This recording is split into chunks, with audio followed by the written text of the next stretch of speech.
Biomedical is an infectious waste containing biomolecules or organisms that are generated in a hospital, which are restricted from direct environmental release. Biomedical waste must be properly managed and disposed of to protect the environment, general public and workers, especially the healthcare and sanitation worker who are at the risk of exposure to biomedical waste as an occupational hazard. Common biomedical waste are discarded blood, sharps, used bandages and dressing, discarded clothes and other medical supply that may have been in contact with blood and body fluids and laboratory waste.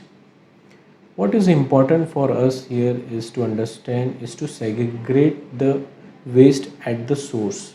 If waste are segregated earlier, it automatically curtail its spread in the environment.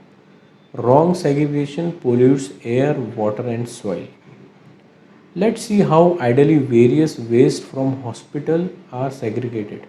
I know you all know it very well, but let's revise it. Infectious waste such as human anatomical waste, pathological tissue, soiled linen including gown, drapes, bandage, dressing, swabs are all discarded in yellow bin.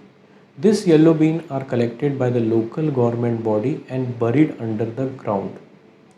Plastic wastes like plates, tubes, all infectious gloves, syringes, intravenous sets, urine bag, drain are collected in red bag and are usually burned or incinerated in furnace by local government body.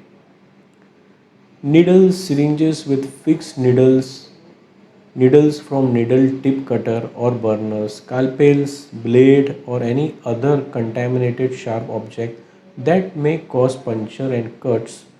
This all include both used, discarded and contaminated metals sharps. All are put in puncture proof container. Glassware like broken or discarded and contaminated glass including medicine vial of antibiotics and ampule and metallic body implant are all discarded separately in blue color bin. Kitchen waste, paper, any wrapper of drug, all paper based waste are segregated in black bin and discarded.